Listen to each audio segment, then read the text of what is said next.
गुरुकुल के युवकों ने आत्मीय गीत पेश किया।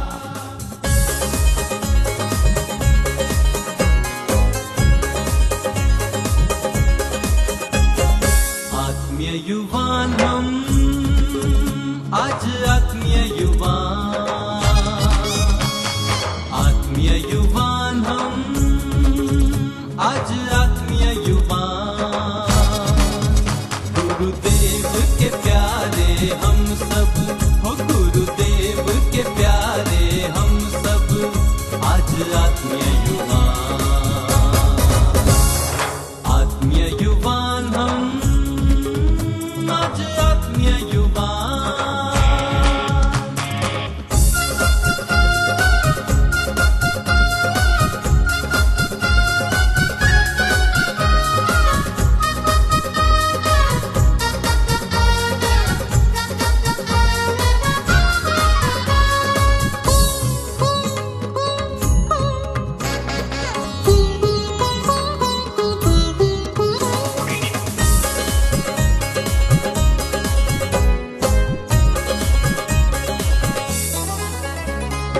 आत्मीयता के रंग से हमरे जीवन को रंग लेना है। आत्मीय पथ पर हम चलते हैं, आत्मीय बनकर रहना है। आत्मीयता के निर्मल जल से प्रभु का करना है अभिषेक। गुरुदेव का आत्मीय बनना जीवन में हमरी है नेक। आत्मीय युवान हम, आज आत्मीय युवान।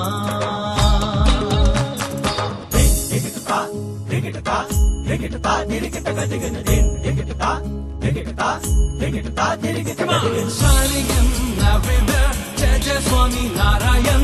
नवयुवान सब साथ में सिंगे, जय जय स्वामी नारायण।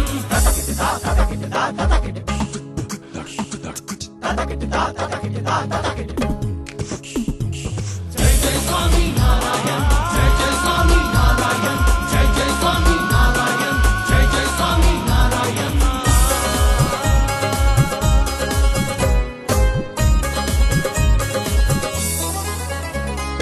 हठ ईर्ष्या और राग द्वेष के तूफान से टकराएंगे। काम क्रोध मोह मान के विष को हम अमृत बनाएंगे। आत्मीयता की शक्ति हम में जहर ना रहने देगी। पल भर में हमारी आत्मा ब्रह्म रूप हो जाएगी। हाँ, आत्मीय युवान हम, आज आत्मीय युवान, आत्मीय युवान हम, आज आत्मीय युवान। जय जय स्वामी नारायण, जय जय स्वामी नारायण, जय जय स्वामी नारायण, जय जय स्वामी नारायण, जय जय स्वामी नारायण, जय जय स्वामी नारायण, जय जय स्वामी नारायण, जय जय स्वामी नारायण, जय जय स्वामी नारायण, जय जय स्वामी नारायण, जय जय स्वामी नारायण, जय जय स्वामी नारायण।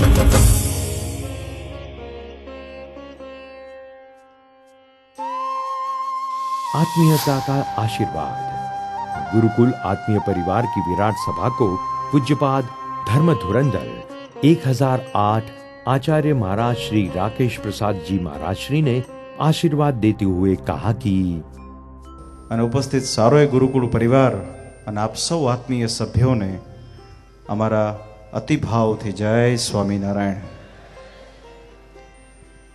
સારો પ્રસંગ, સારો મહોત્સવ જ્યારે માણ્યો ત્યારે હૃદયમાં એક એવો વિચાર આવ્યો કે વર્તમાન સમયમાં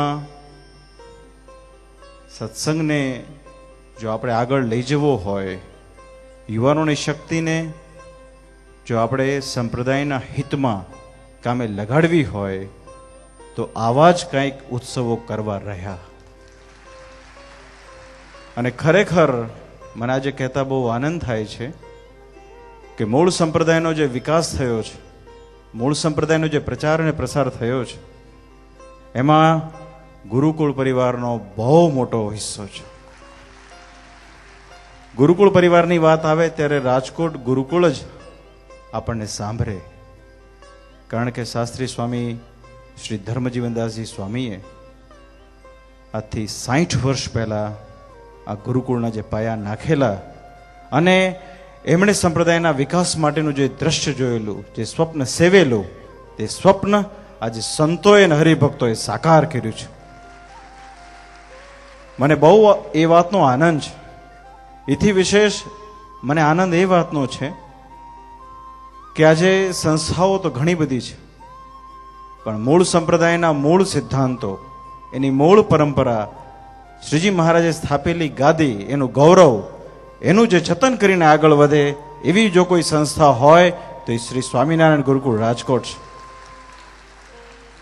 આ આપણો આખો પ્રદેશ જુનાગઢ શ્રી રાધારમણ દેવનો પ્રદેશ છે. આ પ્રદેશમાં અનેક મંદિરોના નિર્માણ કરાવ્યા છે અને અનેક મંદિરોના જીર્ણોદ્ધાર કરાવ્યા છે અને તમામે તમામ મંદિરો રાધારમણ દેવને સમર્પિત કરેલા છે. કોઈ પણ કાર્યમાં જ્યારે સમર્પણ ભાવ ભળતો હોય છે ત્યારે એનો વિશેષ આપણને આનંદ થતો હોય છે. આપણે સૌ હમણાં જ્યારે આત્મીય સંમેલનમાં હાજર છીએ, આપણે સૌએ જોયું, હમણાં સમર્પણની ઘણી બધી મિસાલો જોઈએ, આપણે ઘણા બધા રૂપકો, ઘણા બધા દ્રષ્ટાંતો. ધર્મવલ્લભ સ્વામી, કૃષ્ણપ્રિય સ્વામી, આ સંતોએ વારે વારે એક વાત ઉપર ખૂબ વિશેષ આગ્રહ કર્યો છે અને એ છે સમર્પણ ભાવ. આપણો સંપ્રદાય જો ટૂંકા સમયમાં આટલો આગળ આવ્યો હોય તો એ સમર્પણ ભાવને કારણે આવ્યો છે. અને કંઈક ભક્તોનો આવો ભાવ જાણીને જ શ્રીજી મહારાજ છે એક અક્ષરધામથી આ પૃથ્વી પર પધારીને આવ્યા છે.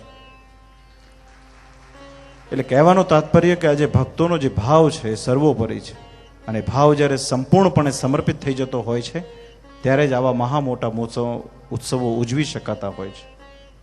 ખરેખર આ જનમંગલ મહોત્સવ એના નામ પ્રમાણે જન જનનું મંગલ કરનારો ઉત્સવ છે.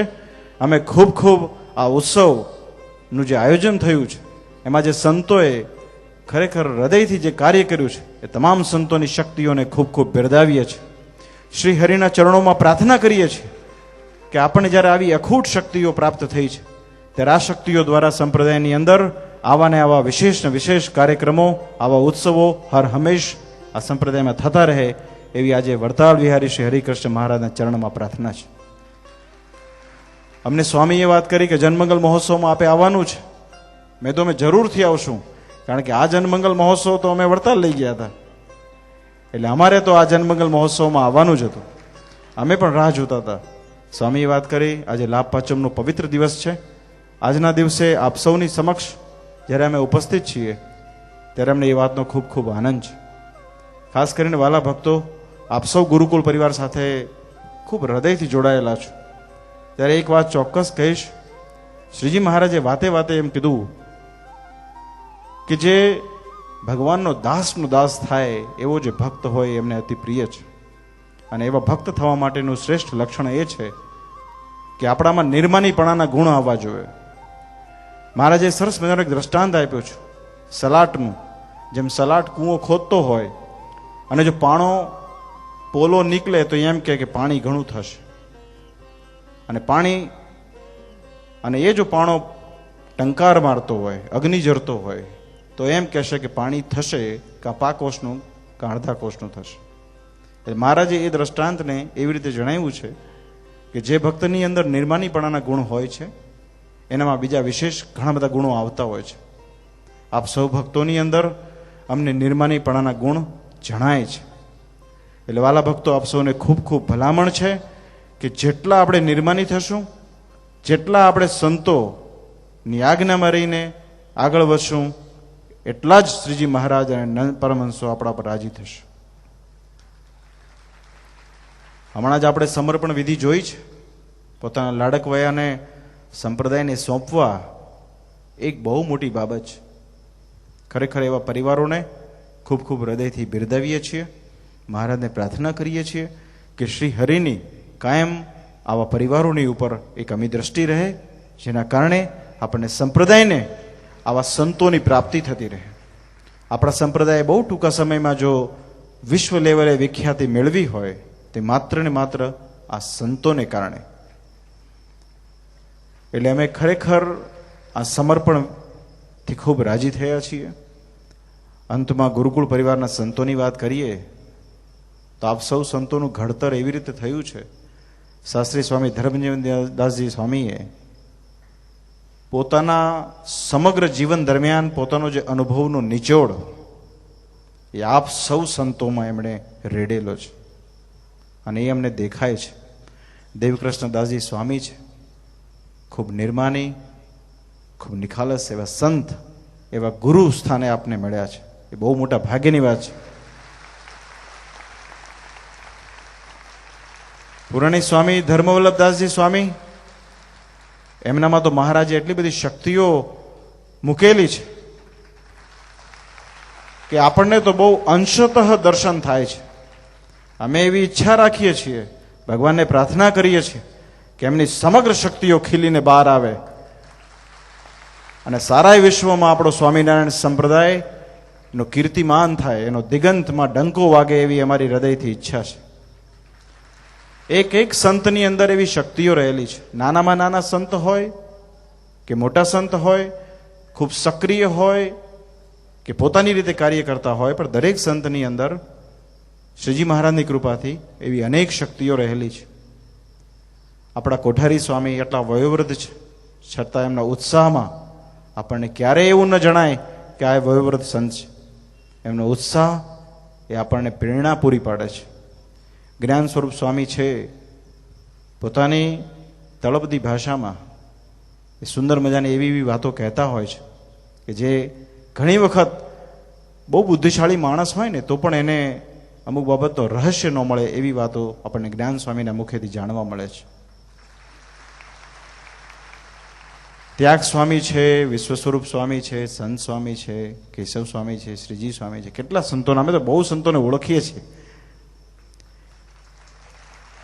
અને અમને એટલે જ ગુરુકુળ પરિવારના સંતો પ્રત્યે ખૂબ લગાવ છે, એમના પ્રત્યે ખૂબ ભાવ છે અને એમના પ્રત્યે અમને ખૂબ માન પણ છે.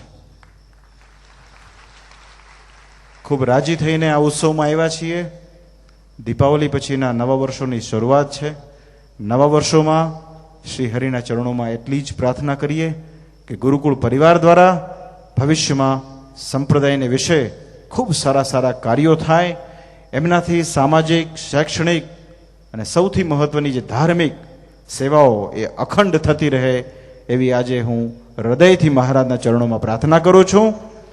અને આ મહોત્સવમાં જેમણે સેવાઓ નોંધાવી છે એ તમામની ઉપર વડતાલવાસી શ્રી લક્ષ્મીનારાયણ દેવની ખૂબ કૃપા રહે. ગુરુકુળ પરિવારના હરિભક્તોએ જ આ સમગ્ર મહોત્સવનું આયોજન કર્યું છે. એમાંય ખાસ કરીને ધીરુભાઈ, લાલજીભાઈ, આ બધા જે ભક્તો છે કાયમ અખંડ સેવામાં હાજર હોય છે. આ બધા ભક્તોની ઉપર પણ મહારાજનો વિશેષ રાજીપો રહે એવી પ્રાર્થના કરીએ છીએ. અને આપ સૌ ભક્તોનું શ્રી હરિ ખૂબ મંગળ વિસ્તારે, ખૂબ શ્રેય કરે. આપ સૌને આ સત્સંગની અંદર સેવા કરવાનું ખૂબ બળ પૂરું પાડે. આપ ક્યારેય આ સંપ્રદાયમાં સેવા કરીને મહારાજને જે રાજી કરતા આવ્યા છો એ વિશેષ ને વિશેષ રાજી કરતા રહો એવી પ્રાર્થના સાથે વિરમું છું. બોલો સ્વામિનારાયણ ભગવાનની. અષાઢી મેઘ જેમ માજા મૂકીને વરસે ને એમ મહારાજ શ્રી આપણા ગુરુકુળ પરિવાર ઉપર આજે વરસી પીડ્યા છે. આટલા આશીર્વાદ જ્યારે સાથે હશે ત્યારે કોઈ દિશાઓ આપણા માટે વિકટ નથી, અજાણી નથી અને આપણા માટે અશક્ય નથી. ચોક્કસ આચાર્ય મહારાજના આશીર્વાદ સાથે આપણે સંપ્રદાયની, સંસ્થાની, આખા વિશ્વની સેવાઓ કરી શકશું.